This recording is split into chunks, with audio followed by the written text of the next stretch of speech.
Adam Josh. I have a banana. You know, I love metal. I love heavy metal. And I hope you do too. So today is Tuesday, March 12th. We'll start this morning banana off with some raisins, actually. We're at number 16. 16 bananas. Could you imagine sitting and eating 16 bananas? But that's why I called the morning show the Morning Banana Show, because I got into this weird habit over 5 years ago of just eating fruit every morning, and I found that the banana and some raisins was the most portable and fast food to eat. So, welcome.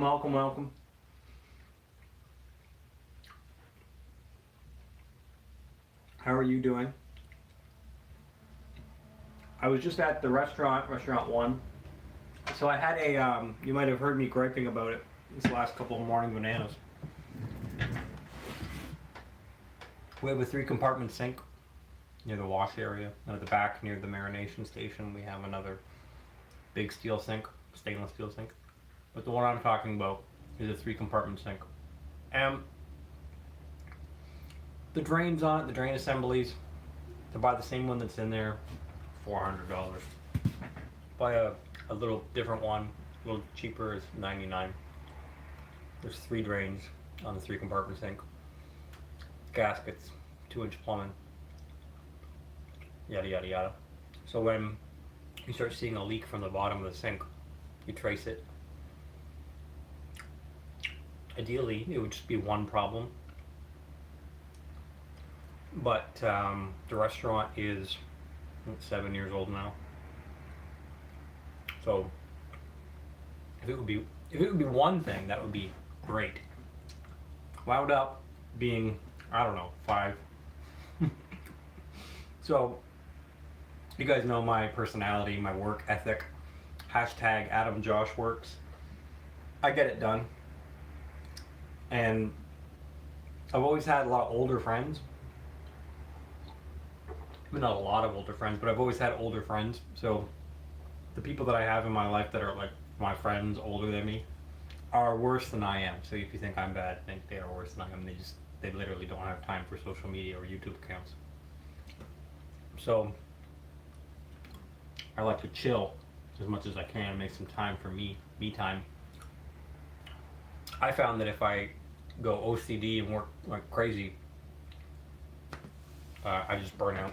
So I try to take some time to meditate and whatnot. But anyway,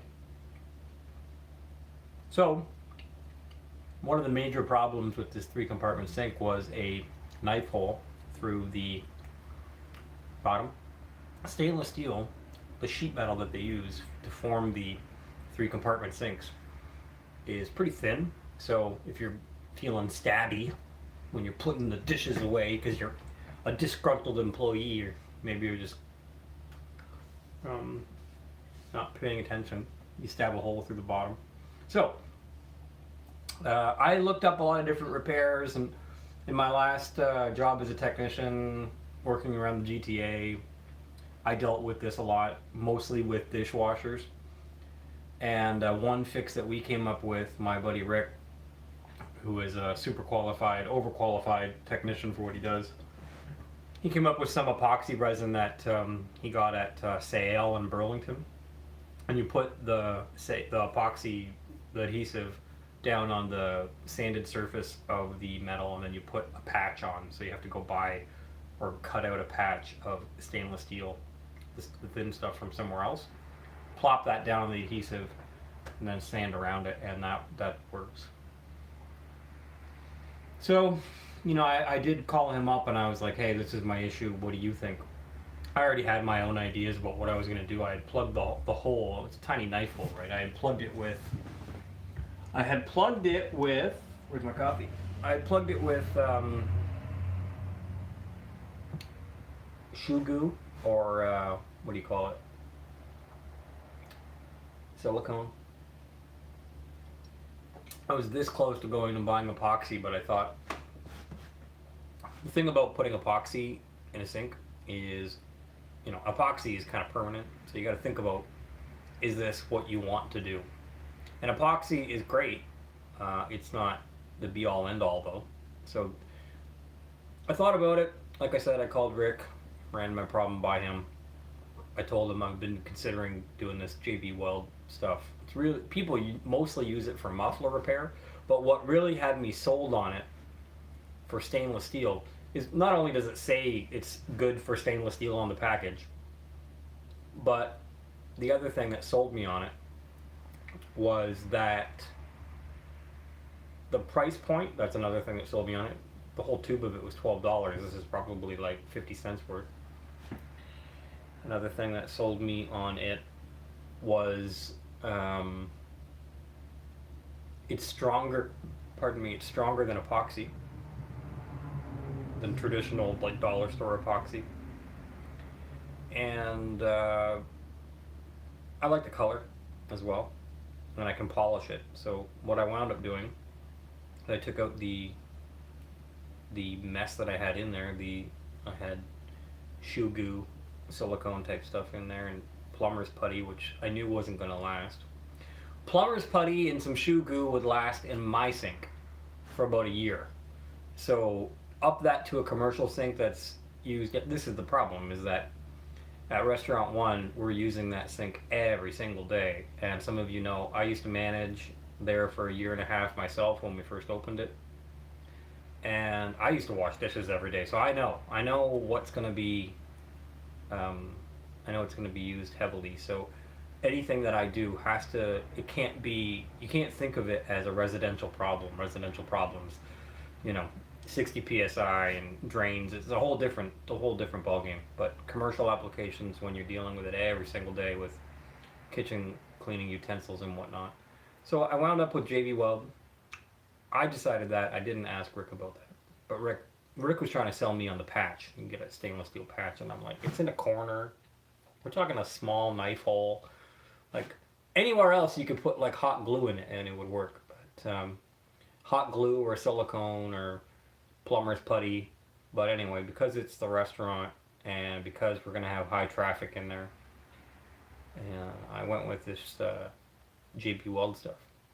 Now, the cool thing about this is this is the same. I ripped off a little chunk and you mix it together, and this is the same piece that I ripped off, and then I ripped a piece off that to have this.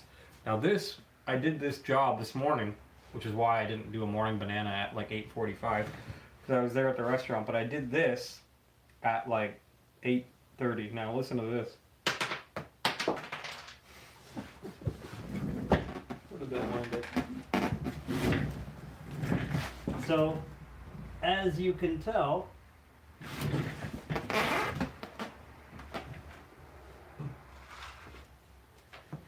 I was joking around on Twitter saying, if you got a schmuck for a boyfriend, maybe give this to him as a ring. But it's hard, is what I'm saying. You see that? It's hard.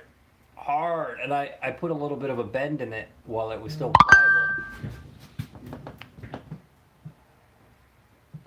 I put a little bend on it while it was still pliable, and now it's like, if you really wanted to, you could bend it over. Really, really wanted to. And that's an hour. So if you let it cure overnight, it's not going anywhere. This is already 100% stronger than what was in there.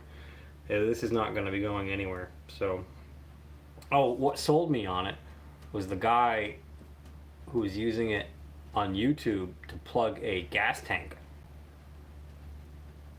He was using it to plug holes in his gas tank, like a vertical stand-up gas tank.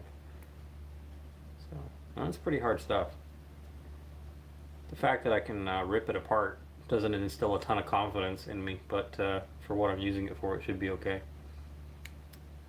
Hello, Manager Keck. Hey everybody, this is my manager, Mr. Keck, here in the chat. He's the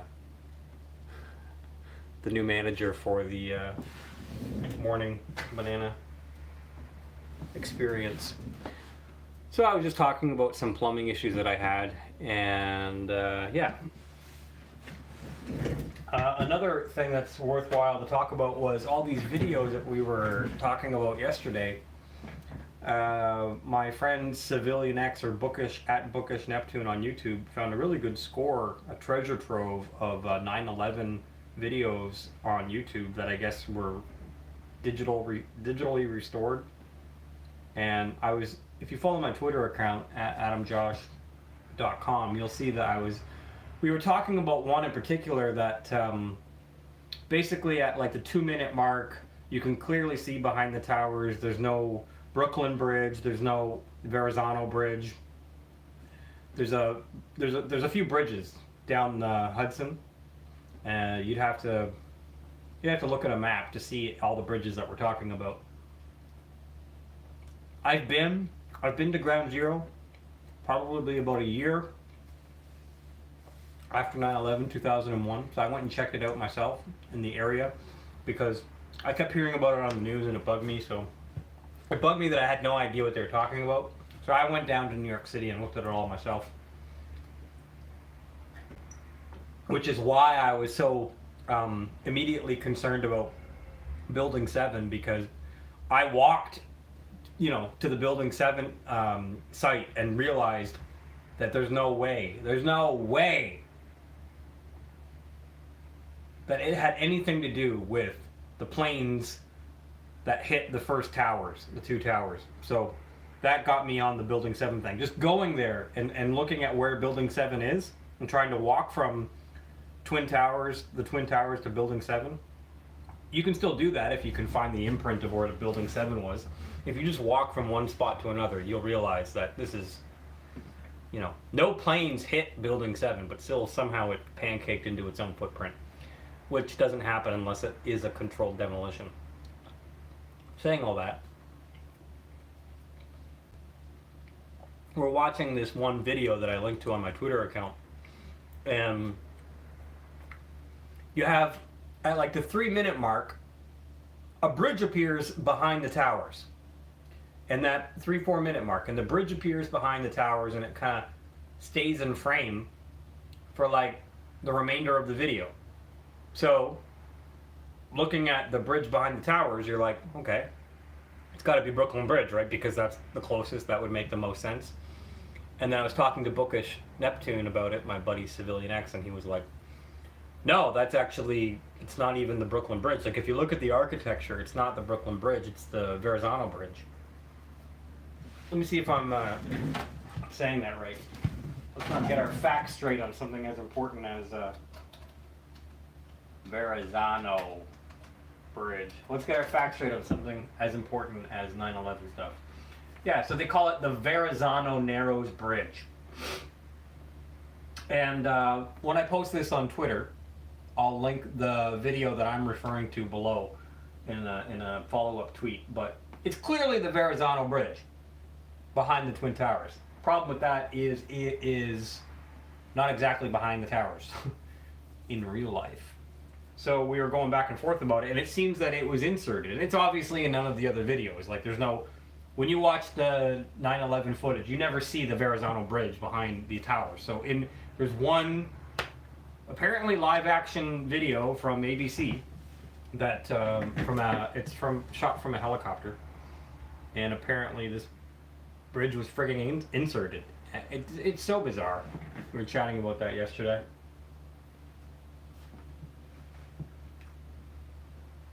Nuts.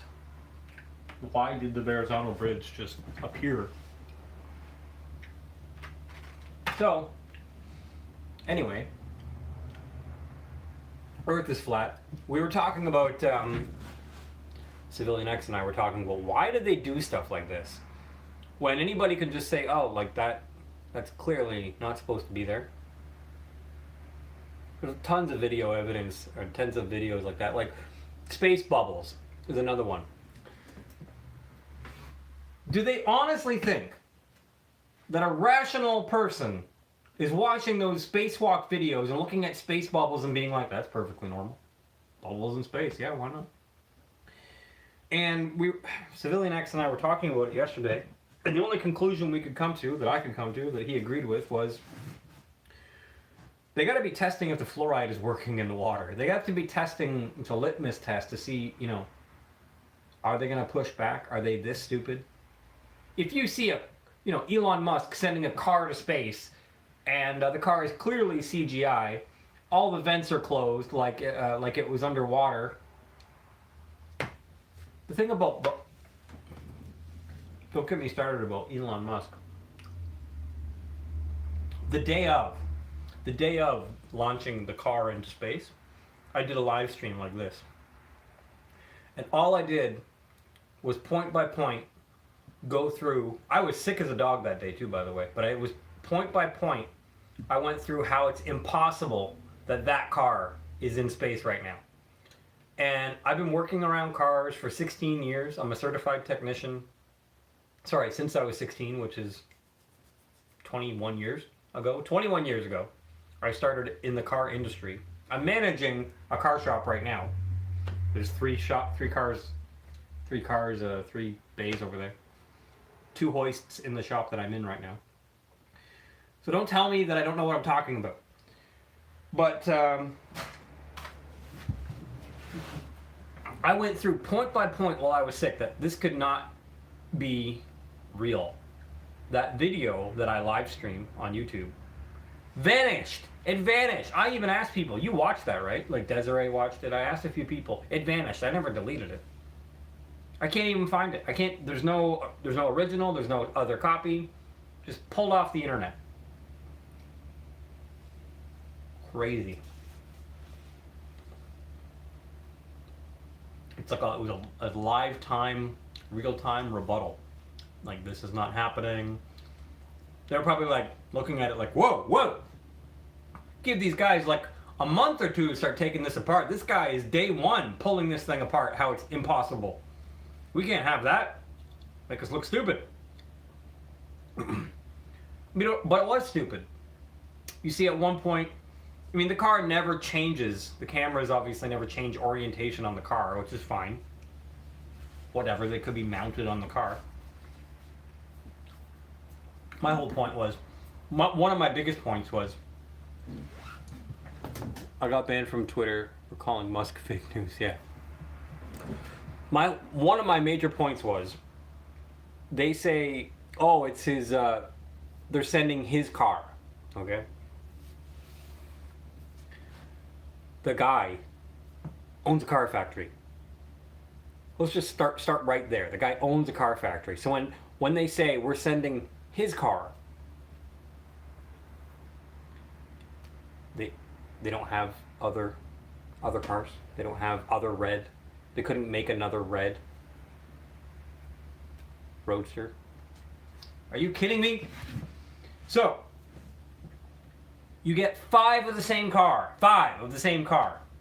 You put one in that CGI room that they clearly had, the CGI chamber. You put one underwater, near the ISS if you want, in the pool, floated around. So that's 2. You take 3 and drive it onto the pad or whatever they're going to launch it off from, because one is going to go on top of a rocket and fall into the Bermuda Triangle, right? There's 3. So maybe you only need 3. Maybe you only need 3. I was just joking around saying maybe you need 5. Maybe you need 3. Let's read the comments here. Maybe they sent it because it's vacuum proof, as a car would need to be to survive space. Yeah, so my first point was, I'm watching these videos, and one looked like it was underwater, one looked like it was CGI, and I'm sure they probably destroyed one car. You know how stuff washes up? SpaceX stuff washes up on the shores. So maybe there's a car, or maybe they totaled the car. Who knows? But I was picking this apart day one. Day one when it happened, like as it was happening, I was sick as a dog, and I was like, guys, you can't believe this stuff. But one thing that tipped me off,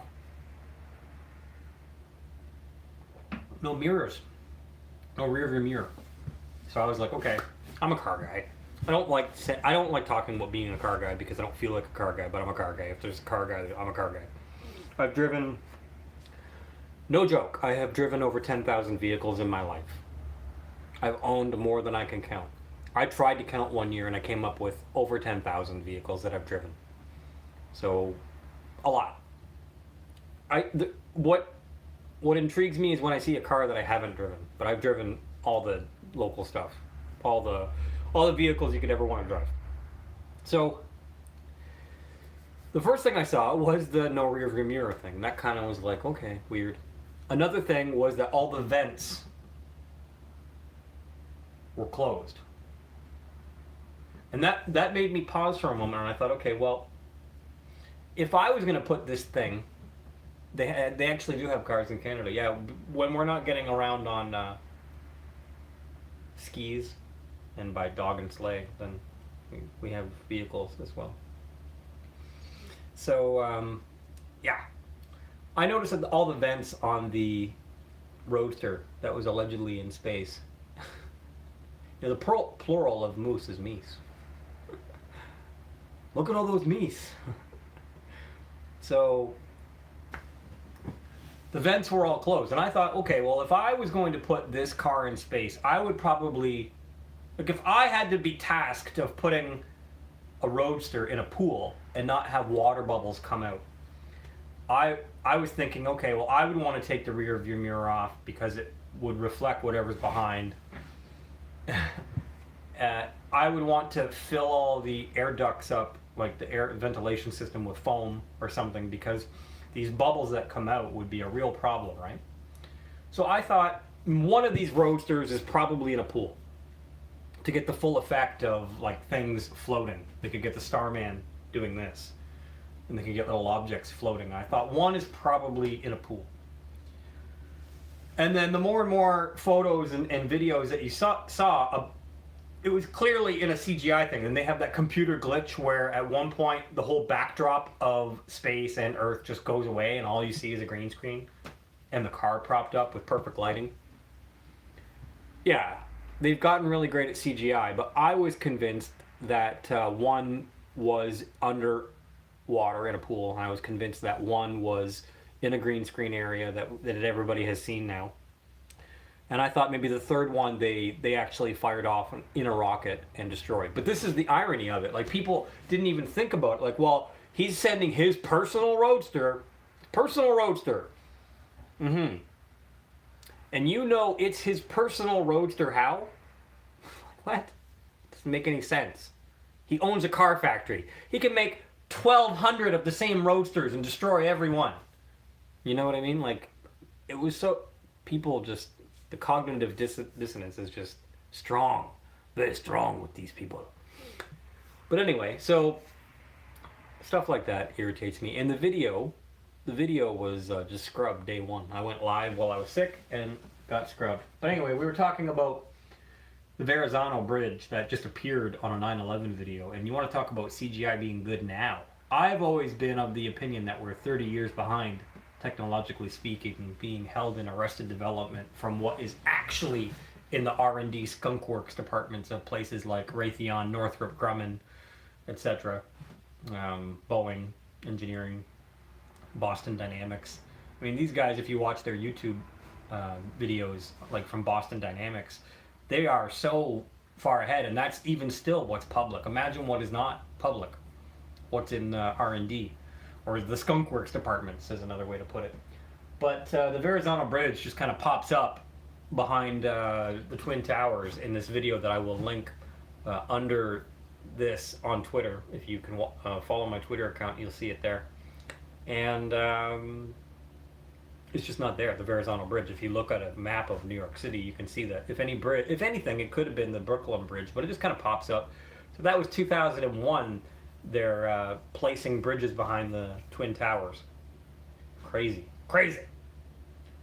So what else can we talk about? I was skimming the news yesterday, and the Dems are shook. Nancy Pelosi saying, we're not going to impeach him now. It's not worth it. Let's see. Government to scan your face at top airports. I already knew that. And Desiree, who's traveled a lot more than I have around the world, was telling me about that a long time ago. Biometrics at the airports. Good times. In China, they're already rolling out this face screening software, the biometric software. The guy who is claiming to have invented the internet is an employee at CERN, and he's lamenting the state of the internet. You know, whatever.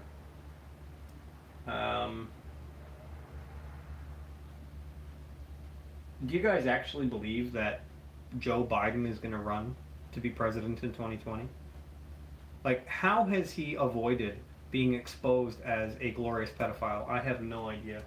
But that guy, Joe Biden, is one of the creepiest old guys I have ever seen to be public. Like,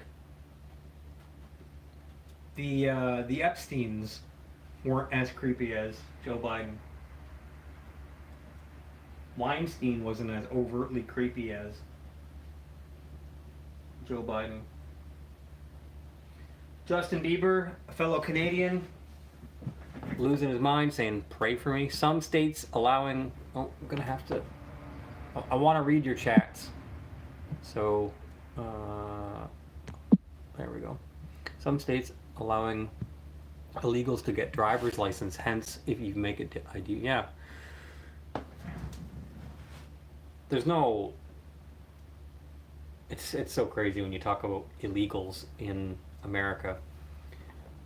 We're dealing with the same problem here in Canada. They're coming through a lot of the borders. They come through are like around Quebec and Montreal, which is Quebec.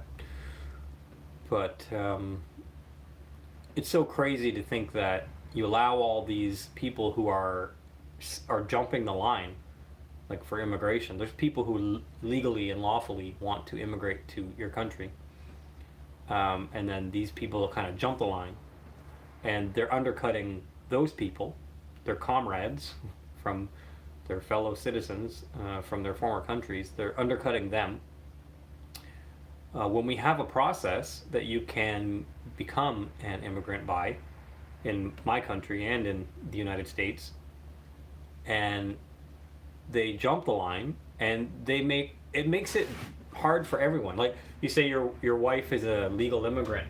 I mean, I've dated a ton of legal immigrants. I've dated and know many immigrants. I'm adopted by an immigrant to this country, so I wouldn't be sitting here talking to you in this office if I wasn't adopted by an immigrant to this country.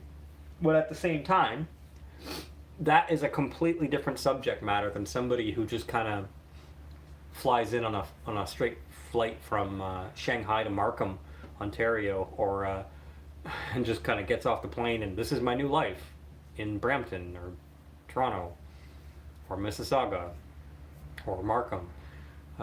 Completely different than somebody who jumps across the border and just starts working at a greenhouse. And I get that both Canadians and Americans, we're always looking for the cheaper price. And I used to work in the cleaning industry, around the cleaning industry, janitorial sanitation industry. And the guys who are at the top don't see any other way to make money other than to constantly reduce their labor costs. And so what winds up happening is this is a really big topic, and I know way too much about this to talk about it, I think, because I could get in trouble because everybody knows that I know what I'm talking about and I have the certificates to prove it. So I don't know how much I want to say, but we have a pretty big problem where, yeah, it's a really big problem. I don't know if I want to talk about it yet. I'm gonna get my ducks in a row. Yeah, no, I mean really big problem.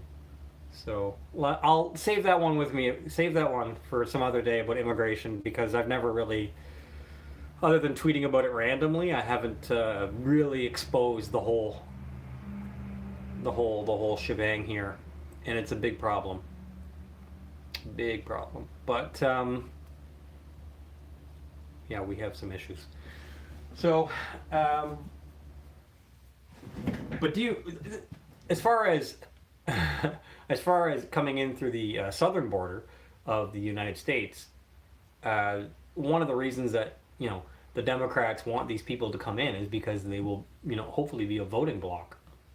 So if they were allowing them in and saying, well, they can't vote, that would be one thing.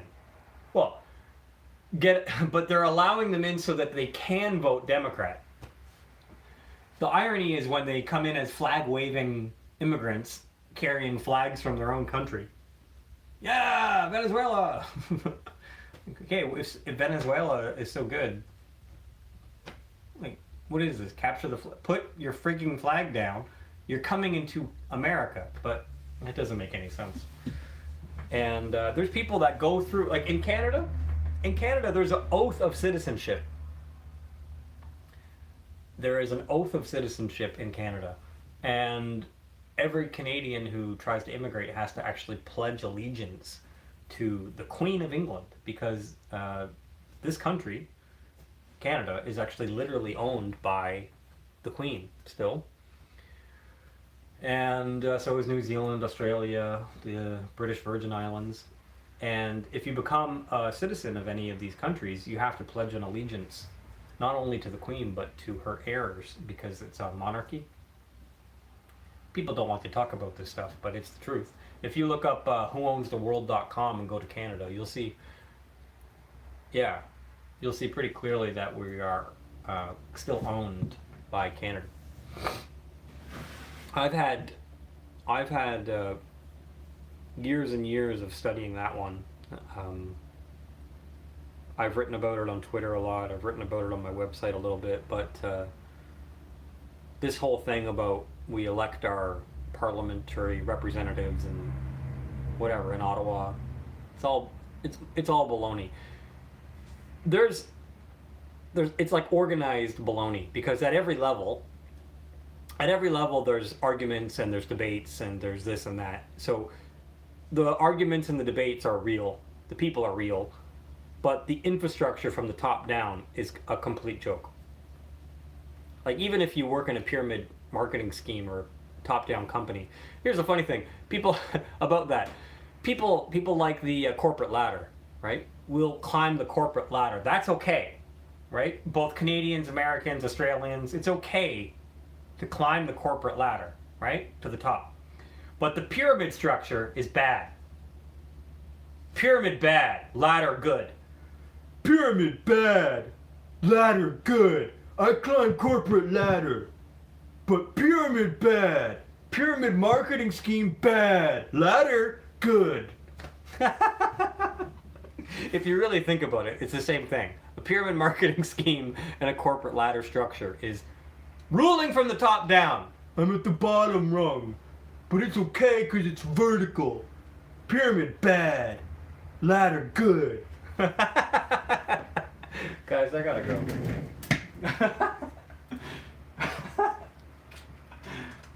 If you go to work today, if you're at work right now, just make sure to tell one of your fellow employees, or tell your boss that pyramid bad, ladder good.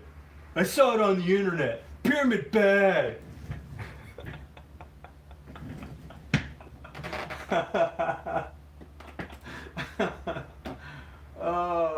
We're gonna go out listening to more heavy metal. I used to be the lead singer in a heavy metal band called PBUH.